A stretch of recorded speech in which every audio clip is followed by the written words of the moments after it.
L'actualité de la semaine passée au crible, c'est le Club de la Presse, sur la Première. Le comité des signataires s'est achevé à Paris. Un compromis sur la question. Un jeudi sera recomposé et des groupes politiques qui visiblement ont envie de repartir du bon pied. On en parle dans un instant. Stop aux violences contre les femmes. L'impression qu'ici aussi, la parole se libère doucement. Vous l'entendrez. Le tourisme calédonien à la hausse. Et si on y allait franco avec une vraie stratégie offensive. Le Club de la Presse. Dans le club cette semaine, Claudine Véry, correspondante de l'AFP, et Nathalie Delay, rédactrice en chef adjointe à la Première. Bonjour à tous. Bonjour Thierry. Ou à toutes. Il y a donc consensus à Paris sur la question qui sera posée lors du référendum du 4 novembre prochain. Encore une fois, Claudine Véry, l'air métropolitain a réussi à nos élus, à nos politiques. Ben oui, ça leur fait du bien d'aller à Paris. Ça, un petit peu, on a l'habitude un petit peu de ça. Ça fait des années que ça dure. Quand ils vont à Paris, ils se réconcilient. Je pense que devant le Premier ministre ou devant les autorités parisiennes, peut-être qu'ils n'osent pas descendre le débat comme ils le font ici. Espérons que ça dure, que ça ne fasse pas comme d'habitude. Une fois qu'on est revenu ici, on oublie les promesses et les belles paroles qui sont entendues sur la question. J'allais dire, c'était un minimum, je pense. On a quand même eu peur qu'il ne le fasse pas. Hein. Quand on discute autant de temps, parce que je crois que c'était le plus long comité des signataires depuis les accords de Nouméa, quand on discute autant de temps sur la question, est-ce que cela montre aussi qu'il y a finalement une entente qui reste fragile, Nathalie Delay ? Je pense qu'il y a de telles subtilités dans les mots à employer. Je pense qu'il y a de telles, comment dire, les uns sont tellement attachés à certaines expressions et les autres pareil, que c'est un savant dosage qui, à mon avis, explique le fait qu'ils sont, j'imagine, pas capables de le trouver en Calédonie, parce que c'est vrai que Claudine a raison. Un savant dosage. Parce qu'il y avait besoin d'aller à Paris pour trouver une question qui finalement est relativement simple. Or, je crois que c'est Philippe Gomez et Victor Tutugoro qui ont clairement dit que le Premier ministre avait lui-même mis la main, sa patte dans l'écriture de la question. Donc on peut imaginer que les questions, les discussions ont dû durer effectivement, comme vous le disiez, extrêmement tard, parce qu'ils sont sortis de cette réunion à 2h du matin. Ça a dû durer effectivement très tard. Ils ont dû ergoter sur tous les mots, et peut-être qu'à un moment, mais ça j'imagine, Édouard Philippe a dit maintenant ça suffit, voilà ce qui se passe, moi je vais prendre les choses en main, et puis voilà la question posée, ce qu'il a fait puisqu'il s'est isolé à un moment avec ses collaborateurs pour la rédiger. Je pense que c'est comme ça que ça s'est passé. Mais c'est vrai que tout est compliqué. Quand on entre Calédoniens, tout est compliqué. Et pour revenir sur la question que vous posiez à Claudine tout à l'heure et sur l'air parisien, une fois il y a un élu qui m'a dit, j'ai dit mais enfin comment se fait-il que vous n'arriviez pas à vous entendre en Calédonie, à Nouméa? Pourquoi est-ce qu'il faut à chaque fois, parce qu'on l'a vu sur le corps électoral, on l'a vu sur plein de dossiers où c'est toujours à Paris que ça s'est résolu. Et il m'avait fait cette réponse que j'ai trouvé très drôle. Il m'avait dit, parce que en Calédonie, on est Kanak et Caldoche, et à Paris, on est tous Calédoniens. Voilà, ça veut tout dire. Oui, les étudiants disent exactement la même chose aussi, mais c'est regrettable quand même qu'au bout de 20 ans de décolonisation, on sait qu'il va y avoir ce référendum. Ça fait 20 ans, quelque part, qu'on l'attend, qu'il y avait 20 ans qu'on dialogue, on érige le dialogue comme vraiment principe de base des équilibres calédoniens, et que malgré tout, on en soit encore finalement à des positions très figées d'un côté et de l'autre, et qu'on soit pas capable, que les élus locaux soient pas capables de s'entendre entre eux. Je veux dire, on est dans un pays qui aspire à de plus en plus d'émancipation, qui suit un processus de décolonisation, et malgré tout, il faut toujours que l'État soit là pour mettre de l'huile dans les rouages et réussir à mettre tout le monde d'accord. Donc je pense que pour l'affichage, c'est un peu dommage. Besoin de cet arbitre encore qui est l'État. Oui.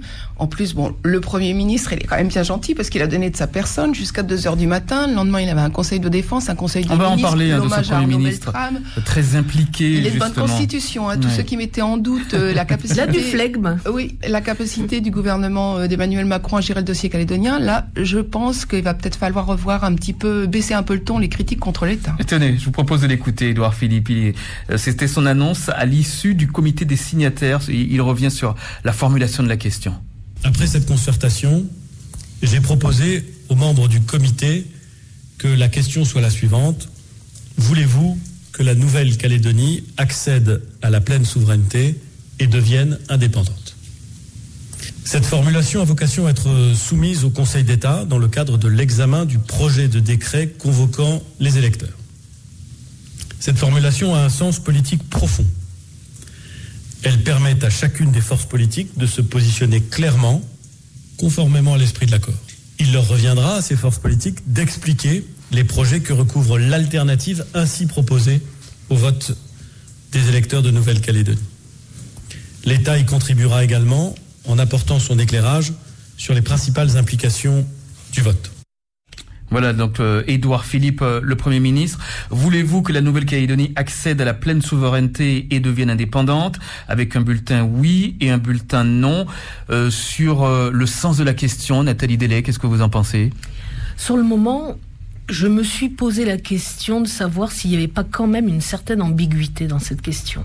Alors certes, sur la forme, elle plaît à tout le monde, parce que les uns voulaient qu'il y ait pleine souveraineté, notamment les indépendantistes. Les non-indépendantistes voulaient que le terme indépendance apparaisse clairement, donc il y a les deux termes, tout le monde est d'accord.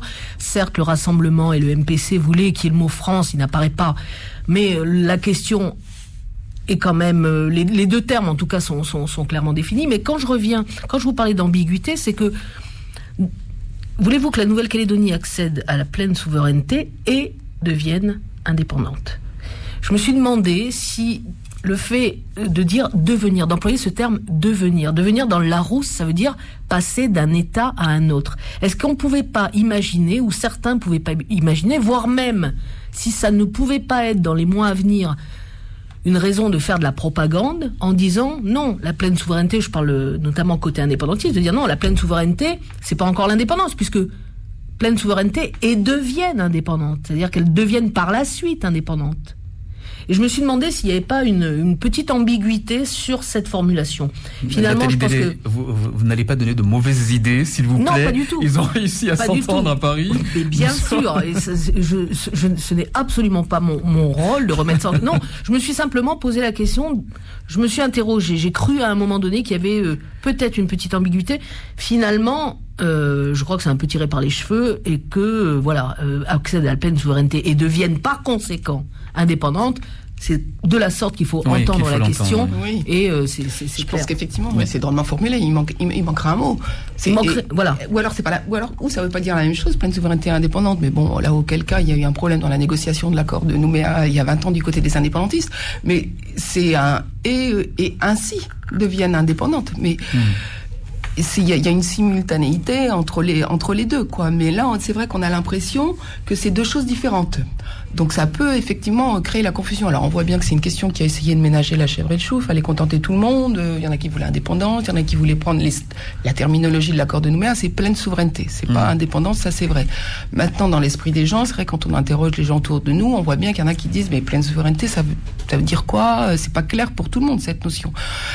Bon, donc la question a voulu faire plaisir à tout le monde, mais peut-être au risque d'être un peu ambigu et en tout cas pas tout à fait bien équilibré. Il y a eu donc ce compromis, ça veut dire qu'il y a eu concession, le Premier ministre le disait, ce compromis a un sens politique profond, disait-il.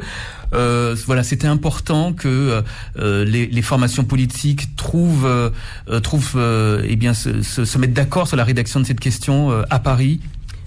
De toute façon, je crois qu'ils n'avaient plus le choix là. Là, ils étaient au pied du mur. Quand on voit toute la... ils auraient pu laisser l'État se décider.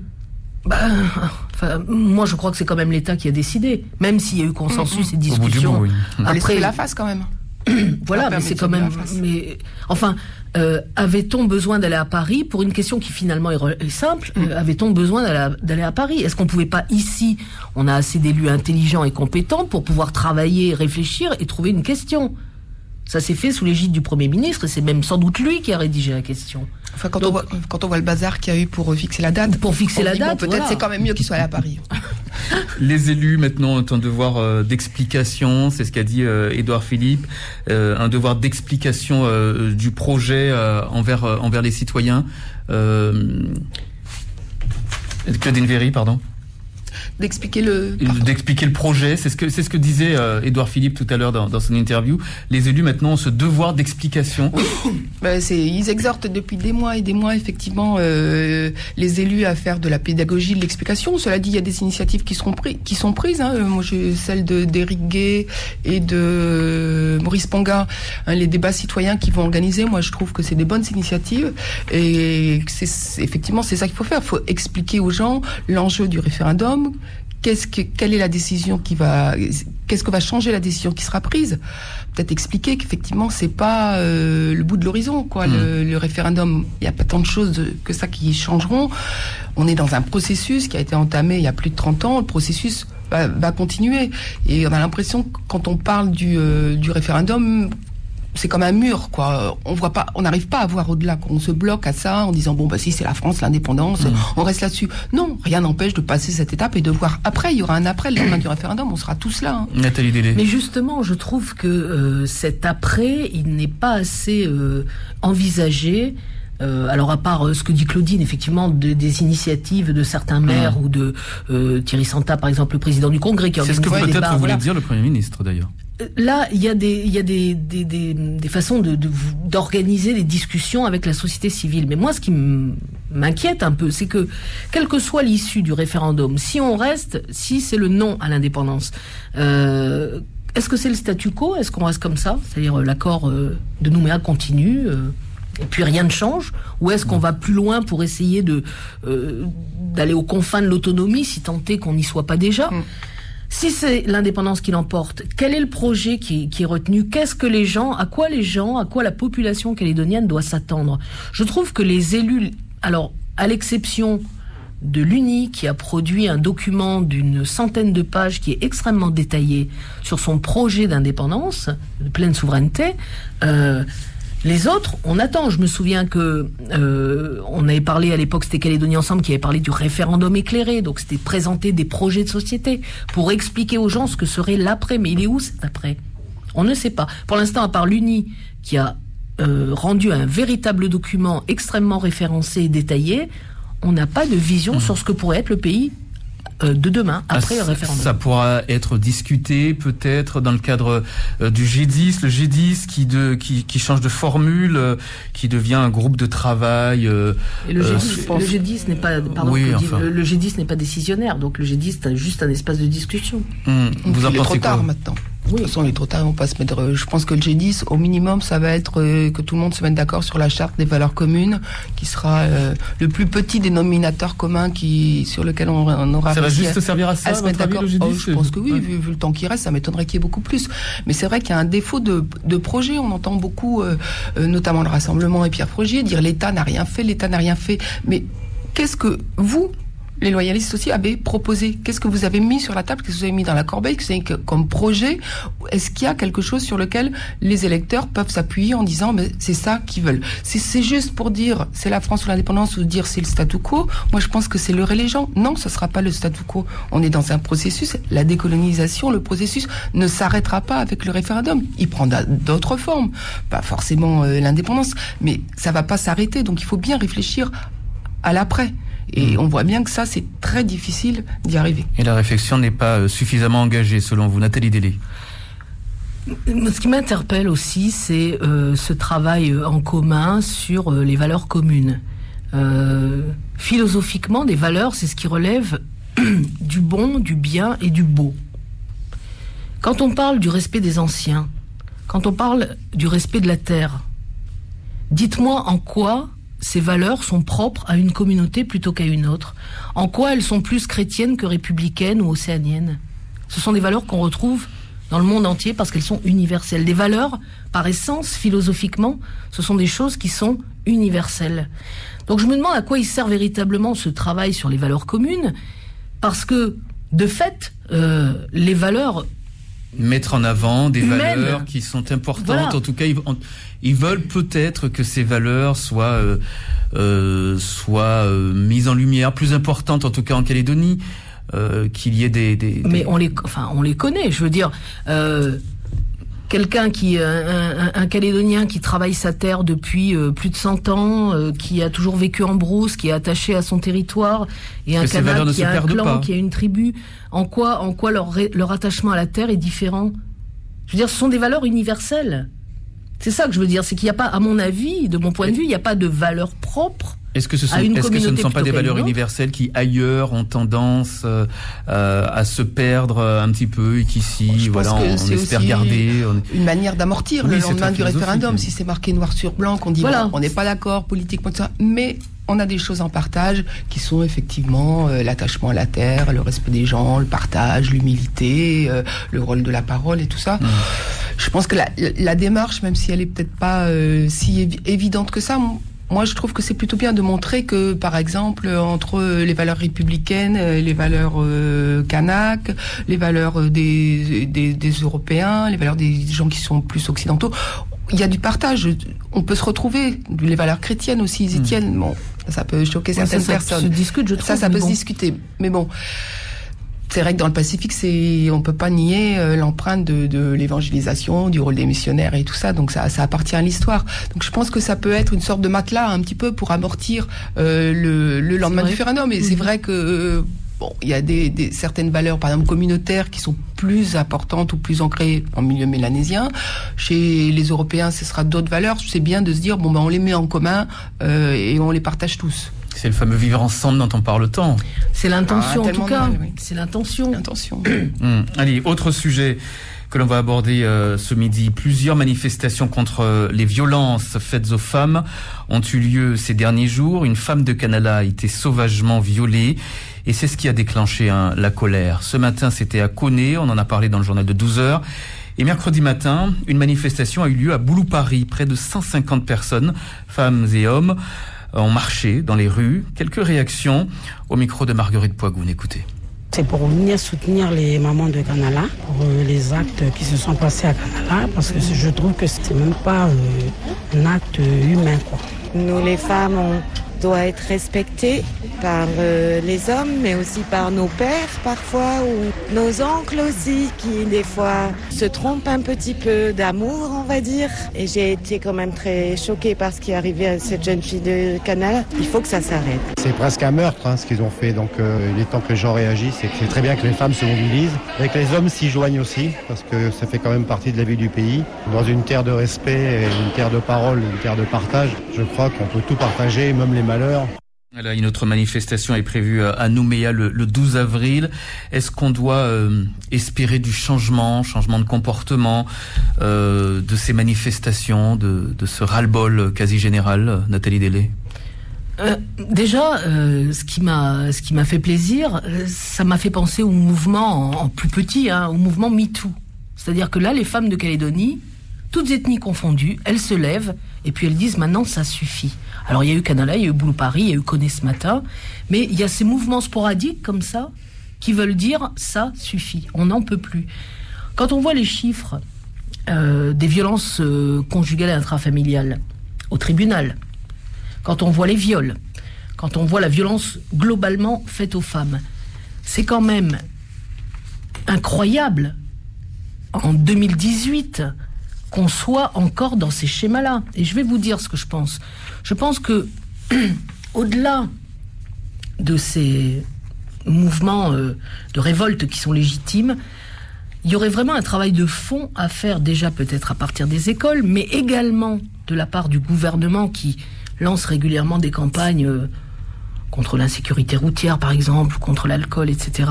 Campagnes tout à fait légitimes. Je crois qu'il faudrait vraiment aussi des campagnes, ou en tout cas une vraie politique d'action, de protection, quelque part, de la femme. Je vais vous donner 2 exemples. Je trouve aberrant que les publicités sexistes ne soient pas interdites en Calédonie. On interdit maintenant les publicités pour l'alcool. Je suis désolée, vendre un 4x4 en mettant une femme à poil, ça le fait pas. On donne beaucoup de subventions au comité de Miss. Je n'ai rien contre les Miss, ça peut être rigolo, sympa, etc. Mais les Miss, les publicités sexistes, ça confirme dans l'esprit de certains l'idée que la femme n'est qu'un objet. Et que tant qu'on continuera à présenter la femme calédonienne comme un objet de désir et uniquement un objet de désir, il faudra pas s'étonner qu'on continue à avoir des violences. Je pense qu'il y a vraiment un gros travail de fond à faire, et d'éducation peut-être dans les écoles et les lycées, et également qu'on se saisisse de la condition féminine en Calédonie, parce que quand même on bat des records nationaux, y compris et aussi dans le Pacifique, hein, parce qu'on peut dire oui, bon, mais peut-être c'est culturel. Non, ça touche tout le monde, ça touche toutes les communautés. Et j'ai entendu une intervenante dans le journal de 19h30, effectivement, dans la semaine, parler de Françoise Caillard du collectif Femmes en colère, oui. Parler de la condition féminine. Elle voudrait que cette condition féminine soit détachée du gouvernement, qu'on lui donne des moyens. Détachée de la culture, c'est-à-dire qu'il y a deux dossiers. Enfin, voilà, ce sont deux choses qui n'ont, je dis pas qu'elles n'ont rien à voir, mais la condition féminine mériterait, oui, effectivement. Compte tenu de ces violences, compte tenu de la situation des femmes en Calédonie, oui, ça mériterait un ministère plein à part. Il y a tellement de boulot à faire, il y a tellement de choses à faire en termes d'éducation, de prévention, sur quoi légiférer aussi. Je vous donne l'exemple des publicités sexistes. Ce n'est pas logique, ce n'est pas normal qu'on continue à voir ça. Et vous mettez les Miss dans le même panier que les publicités sexistes, Nathalie Bellet ? Ce n'est pas la même chose, c'est vrai. Encore que, pour moi, ça relève. Je vais vous donner un exemple. Ce matin, dans les nouvelles. C'est très culturel chez nous, les Miss. Oui, que ce bien soit sûr. En Calédonie, en Polynésie, encore plus. Mais quand vous voyez dans les nouvelles ce matin un article sur un concours de Miss qui va y avoir ici prochainement avec des Miss de toute l'Océanie, etc. Bon, très bien, ok. Il y en a qui s'appelaient énormément, il n'y a pas de problème. Sauf que les organisateurs précisent que c'est dans le but de montrer l'émancipation économique des femmes. Alors moi, je voudrais qu'on m'explique en quoi se promener en bikini ou en robe longue sur une scène, ça contribue à améliorer la situation économique des femmes et leur émancipation. Ça, vraiment... Alors, c'est faire passer un pseudo-message émancipateur et féministe sous couvert d'une manifestation qui, par essence... est extrêmement maintient la femme dans une position de femme-objet. Claudine Véry. Oui, j'entendais tout à l'heure sur vos ondes quelqu'un qui disait « J'espère qu'il y aura un avant et un après Canala ». Mais moi, j'espère aussi qu'il va y en avoir un. Parce qu'effectivement, ça suffit. Ça fait trop longtemps que ça dure. Il y a vraiment une non prise en compte de cette question primordiale dans la société par les politiques publiques. On voit bien que c'est vraiment pas un sujet qui est mis régulièrement à l'ordre du jour, alors qu'il y a 500 plaintes par an. Pour violences conjugales au tribunal. Est-ce qu'on n'a pas déjà entendu avec ça des violences de plus en plus par le passé? Ça suffit. Est-ce qu'il faut que ça change maintenant? Oui, mais il y a toujours un moment où trop c'est trop. Vous voyez, même là, par exemple sur la délinquance des jeunes, ça fait des années qu'on sait qu'il y a une situation. On voit bien qu'il y a une prise de conscience et décisive parce que là, on est arrivé à un moment où la coupe était pleine. J'aimerais bien que aussi sur la question de la violence conjugale, ce soit pareil, et que s'il y a une manifestation à Nouméa, mais il y ait vraiment une levée de toutes les femmes, quelque chose de très puissant, de toutes les femmes de toute communauté qui montrent qu'on est toutes solidaires, et les hommes aussi, évidemment, mais qui est effectivement un avant et un après par rapport à cet événement gravissime, parce que les femmes se sentent tellement seules, je pense. Même, il y a des choses, faut pas dire qu'il y a rien. Je pense qu'en province sud, il y a des gens comme Nicole Orbineau, il y a le foyer Béthanie, il y a le relais, il y a des gens qui interviennent, mais pas assez. Elles sont pas assez soutenues. Et d'ailleurs, puisqu'on parlait de la charte des valeurs communes tout à l'heure, j'espère qu'on parlera des femmes dans cette charte. Ce serait peut-être l'occasion de montrer aussi que les choses changent à ce niveau-là. S'ils en reparlent maintenant avec le G8 redevenu G10, il y aura au moins une femme, parce qu'au départ, parler des valeurs, il n'y avait que des hommes pour en parler. Oui. Il n'y a qu'une seule femme.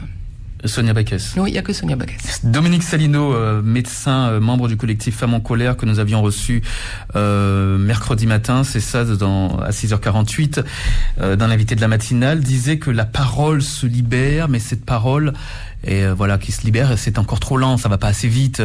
Nathalie Delay, les femmes, effectivement, doivent parler, tout simplement. Quelquefois, c'est difficile, on le comprend bien, de parler parce qu'il y a le poids social. Oui, c'est difficile. Il y a le regard des autres. C'est difficile de parler, c'est vrai. Bien que, oui, ça se libère de plus en plus. Il y a en tout cas beaucoup plus de femmes maintenant qui font la démarche d'aller à la gendarmerie, à la police pour dénoncer des violences. Mais je vais vous donner un exemple qui est parlant. L'association Femmes et Violences Sexuelles a vu alors c'est vrai que la Calédonie est pas en très bonne posture économique et financière, mais ça, l'association Femmes et Violences Sexuelles a vu son budget descendre, à être coupé de plus de 50%. Or, ce sont des associations comme ça aussi qui font un gros travail de terrain, qui prennent les appels, qui conseillent les femmes, qui leur permettent justement d'avoir le courage de pouvoir aller déposer contre leur ami, leur amant, leur copain, peu importe. À partir du moment où on coupe les subventions à ces femmes-là, qui va pouvoir les aider? Quand on parle de la mise en place du centre d'accueil des victimes, là, qui doit être mis au Médipôle, c'est une bonne initiative, mais quand? Alors il paraît qu'il y a tout un tas de problèmes de division entre les différents services. Enfin, en tout cas, c'est pas mis en place pour le moment. Pourquoi c'est si lent?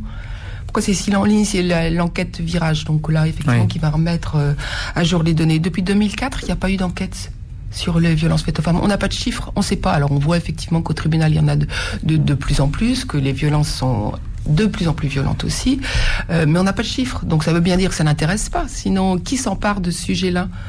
Ben non. Et justement, la justice... Il y a eu un moment quand même, juste pour l'anecdote, alors c'était il y a plusieurs années, mais il y a eu un moment où le gouvernement de l'époque donnait plus à Miss Calédonie, justement, en termes de subventions, c'était par dizaines de millions, plutôt qu'aux associations comme Femmes et Violences Sexuelles. Bon, ben voilà, ça veut tout dire. La réponse de la justice, elle est assez... elle est suffisante, selon vous, Nathalie Delay, lorsqu'on voit passer régulièrement des affaires, des hommes qui sont jugés. Ça se passe souvent dans le cadre... dans le lit conjugal, quoi, dans le cadre de la famille, entre mari et femme. Je pense que oui, que la réponse des magistrats est tout à fait adaptée, voire même dure, mais dure à juste titre, pour que ça serve d'exemple. Donc oui, je pense que la justice fait son boulot, mais la question c'est pourquoi on en arrive là. C'est-à-dire que en amont, il faudrait que les Calédoniens de toutes ethnies comprennent qu'une femme, ça a certainement plus de valeur qu'un 4x4 par exemple. Le Club de la Presse. Xavier Martin, c'est le nouveau directeur de la CAFAT. Il prendra ses fonctions le 1er avril prochain. Xavier Martin, on le connaît un petit peu. C'était le directeur adjoint de Philippe Wamba. Il a assuré un petit peu l'intérim jusqu'à sa nomination officielle. Plusieurs grands dossiers attendent le nouveau directeur général de la CAFAT. Le RUAM, notamment. La réforme de la retraite aussi, enfin plusieurs grands dossiers. Qu'est-ce que on peut attendre justement d'un directeur comme Xavier Martin, lapsus non révélateur, Xavier Martin pour le RUAM par exemple, Claudine Véry? Je pense que sa fonction, c'est surtout de mettre en œuvre les décisions qui seront prises au niveau du gouvernement, les décisions politiques. Donc c'est ça que tout le monde attend. Je crois qu'il y a 20 milliards de déficit à cumuler. 6 milliards 8 milliards oui, et 20 milliards cumulés, je crois. Oui, c'est ça. Oui. Donc il va falloir trouver de l'argent. C'est sûr qu'il y en a un gros problème au niveau de la santé.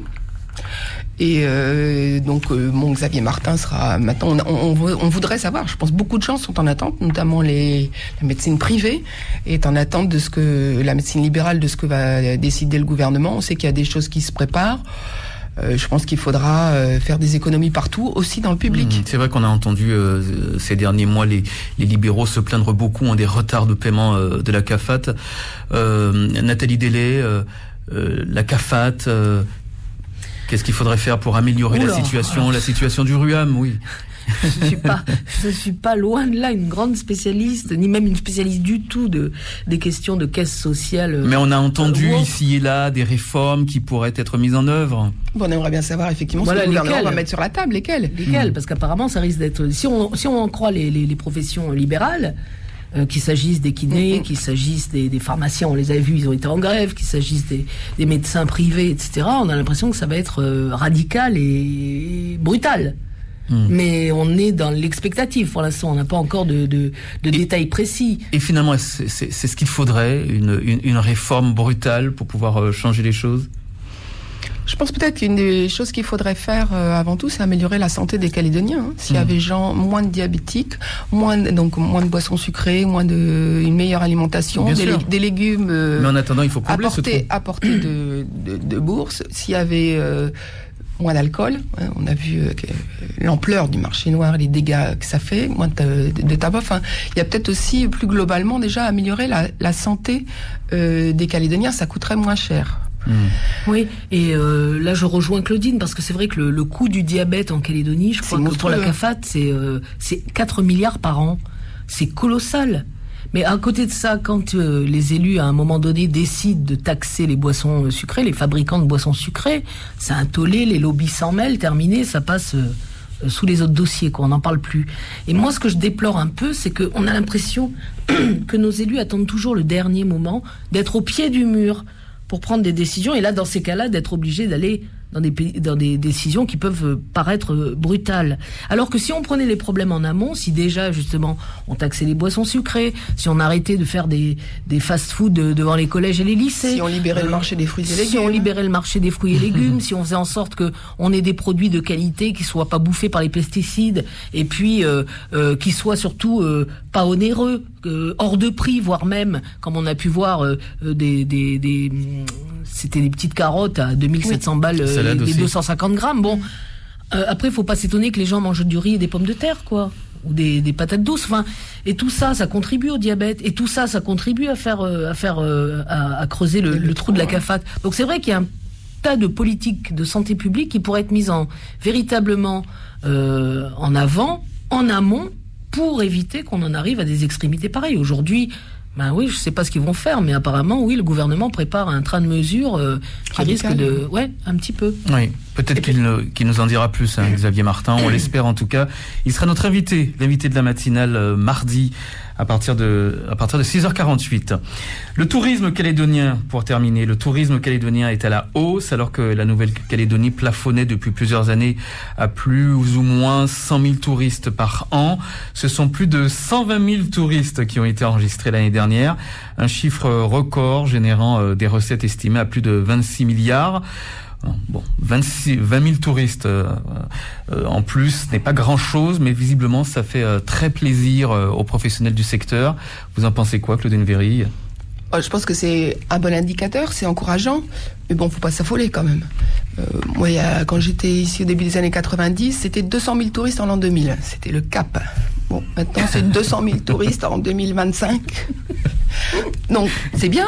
C'est bien. Faut continuer. Mais il faut persévérer, parce que je pense qu'il y a encore des efforts à faire en matière de développement touristique.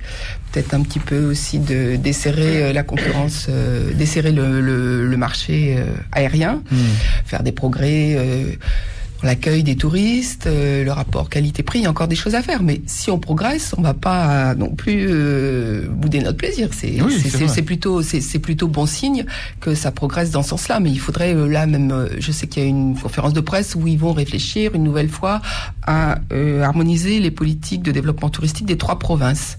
Bon, ça c'est pareil. Je pense que ça fait une bonne quinzaine d'années au moins qu'on en parle. C'est vrai que c'est aberrant quand on vend la Calédonie. On a besoin de parler longtemps pour pouvoir faire avancer les choses. On vend la Calédonie à la découpe. Écoutez, Martine Lagneau, c'est la première vice-présidente du GIE Nouvelle-Calédonie Point Sud. Elle a quelques pistes. C'est essentiel, je pense qu'aujourd'hui on est prêt. On est prêt à aller de l'avant, à pouvoir vendre nos atouts touristiques tout en restant quand même dans un tourisme de développement durable. J'y tiens. Là aussi, la coordination des acteurs du tourisme n'ont pas voulu un tourisme de masse en Nouvelle-Calédonie. Donc nous devons nous adapter à cette volonté. Des gros investissements, c'est ce que je disais effectivement au début, l'offre hôtelière qui s'est parfaitement installée en Nouvelle-Calédonie et qui devrait continuer d'ailleurs avec un projet sur les îles sous la marque Hilton. Il est important pour nous d'avoir des marques internationales. C'est ce qui nous permet de nous vendre en fait dans notre région Pacifique. La vice-présidente du GIE Nouvelle-Calédonie Point Sud, au micro de Lorelai Aubry. Un tourisme développement durable, pas de tourisme de masse. Est-ce que avec ces objectifs-là, on peut y arriver ? Ça a toujours été un peu l'option de la Calédonie de pas faire de tourisme de masse, mais un tourisme. Oui, mais en même temps, on n'a que des Chinois. Hein. Un petit peu bientôt. Haut de gamme. Bon, après, il faut être à la hauteur, quoi. Le Sheraton, je crois qu'il avait 5 étoiles quand il a ouvert. Il en a déjà perdu une. Donc, il faut offrir. Après, si on vise un public touristique haut de gamme, il faut amener du service haut de gamme, quoi. Parce que si les gens payent, il faut qu'ils en aient pour son argent, parce qu'après, ça va vite aussi, le bouche à oreille. Et c'est vrai que les Chinois qui arrivent en ce moment en Nouvelle-Calédonie, c'est des Chinois d'un certain niveau, quoi, qui peuvent dépenser, Nathalie Délé. Un tourisme de masse... Pas de tourisme de masse, mais enfin, quand on n'a pas de tourisme durable. du tout, on peut très bien dire aussi, non, mais nous, on veut faire un tourisme d'élite, etc., etc. Donc, chacun arrange ses histoires à sa sauce. Moi, ce que je vois, c'est qu'on a diffusé dans le journal télé, il y a une quinzaine de jours, il y a eu à Paris un salon du tourisme. Alors, c'est pas le grand salon qui est à Porte de Versailles, mais c'était, je crois que c'était au ministère de l'Outre-mer. Et il y avait un tour opérateur, un gros tour opérateur spécialisé dans le tourisme Outre-mer et en particulier dans le Pacifique, et il disait on a une très très forte, une colossale demande pour Tahiti, on n'a strictement rien pour Wallis et Futuna, et à peine plus pour la Nouvelle-Calédonie. Et il a rajouté, parce que je crois qu'au fond, ils ne veulent pas faire de tourisme. Oui, c'est vrai, je l'ai entendu aussi. Voilà. Donc, il n'y a pas de vraie volonté. Ça rejoint aussi ce que disait Claudine, c'est-à-dire que le touriste, pour l'attirer, il faut lui proposer des produits de qualité, il faut lui proposer un service de qualité, des prix qui soient pas aussi chers. Quand on voit une bière dans un restaurant à Sydney ou dans un bar à Sydney, elle vaut moins cher qu'à Nouméa. Mais en même temps, c'est aussi cher en Polynésie et pourtant ça marche mieux. Oui, mais je pense qu'il y a un service quand même qui est supérieur. Effectivement, il y a plus d'activités, puis il y a un service hôtelier notamment qui est supérieur à ce qu'on peut trouver ici. Ça, c'est sûr, quoi. Il faut, si on décide de faire ça, il faut se mettre au niveau. Enfin, je vois à Bourail, par exemple, le Sheraton, qui est un hôtel franchement magnifique. Mais autour, il n'y a pas grand-chose à faire, quoi. On propose pas beaucoup d'activités. Même savoir ce qui se passe dans le domaine de Deva, faut demander une brochure à l'accueil si éventuellement ils peuvent. Vous voyez, il y a quand même un problème aussi de tout ce qui est autour de ça. Les touristes, faut les occuper, faut leur proposer des choses, faut leur proposer des découvertes. S'il y a un très bel hôtel, c'est bien, mais il faut pas que ça. Il faut plein d'autres choses aussi autour. Et c'est vrai qu'on sent pas. Je pense que quand ils ont voulu ouvrir le centre équestre au Sheraton à Bourail, qui est quand même la capitale du cheval, on a trouvé personne. On est allé chercher quelqu'un à connaître, parce que sur la commune, personne. Bon, il faut se bouger après si on veut faire des choses. Ça va pas venir tout seul. Il faut une vraie stratégie touristique. On l'espère en tout cas. Merci à toutes d'être venues ce midi pour le Club de la Presse. Dans le club, il y avait Claudine Véry, correspondante de l'AFP, et Nathalie Délé, rédactrice en chef adjointe à Nouvelle-Calédonie, la première. À la semaine prochaine.